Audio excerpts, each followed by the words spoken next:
अगर आप एक नए गोट फार्मर हैं, गोट फार्मिंग से रिलेटेड वीडियोस देखना चाहते हैं, एग्रीकल्चर विलेज लाइफ की वीडियोस देखना चाहते हैं, तो अभी मेरे चैनल विलेज व्लॉग्स विद करामत ख़ान को सब्सक्राइब करें और साथ में बेल आइकन को दबाएं ताकि आपको आने वाली वीडियोस मिलती रहें।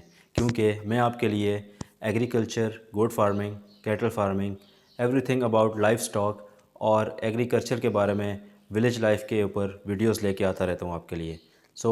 मेरे चैनल को सब्सक्राइब कीजिए और जुड़े रहिए मेरे साथ। Thank you. अस्सलाम वालेकुम दोस्तों। आज का व्लॉग बहुत ख़ास है क्योंकि आज हम आपको एक ऐसे शख्स की कहानी सुनाएंगे जो गोट फार्मिंग के ज़रिए मिलियनरी बना। जी हाँ, रेने अल्मेदा और उनका अलामिनो गोट फार्म दुनिया भर में मशहूर है।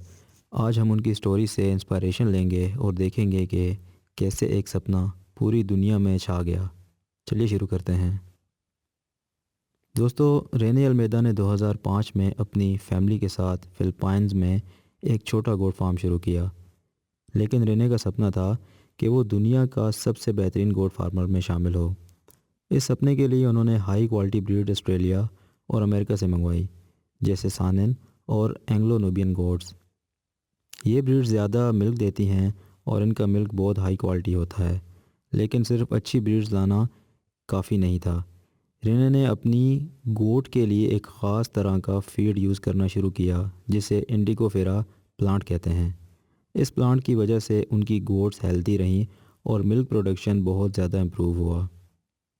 दोस्तों, रेने की मेहनत का नतीजा देखिए। एक छोटी सी शुरुआत से रेने ने अपना फार्म को इतना बड़ा कर लिया कि अब वो हर महीने लाखों रुपए कमाता है।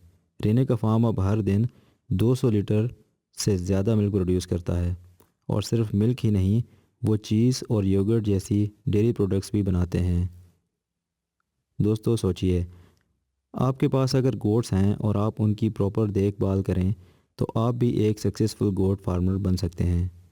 रेने की स्टोरी ये साबित करती है कि अगर हम मॉडर्न फार्मिंग टेक्निक्स अपनाएं और मार्केट की डिमांड समझें तो हम ज़्यादा प्रॉफिट कमा सकते हैं।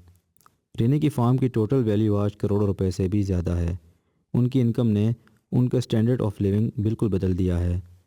दोस्तों, रेने की स्टोरी हमें ये सिखाती है कि मुश्किलें सबके साथ आती हैं, लेकिन जो इंसान अपने सपने के लिए मेहनत करता है और नए तरीके ढूंढता है वो कभी हार नहीं मानता।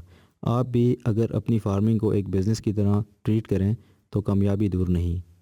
आपको रेने अल्मेदा की कहानी कैसी लगी? अपने सपने और आइडियाज़ हमारे साथ शेयर ज़रूर करें और कमेंट में बताएं। और अगर आपको ये वीडियो पसंद आई तो लाइक करें, शेयर करें और हमारा चैनल को सब्सक्राइब ज़रूर करें। मिलते हैं एक अगले व्लॉग में। तब तक के लिए अपना बहुत सारा ख्याल रखिएगा, दुआ में याद रखिएगा। अल्लाह हाफ़िज़।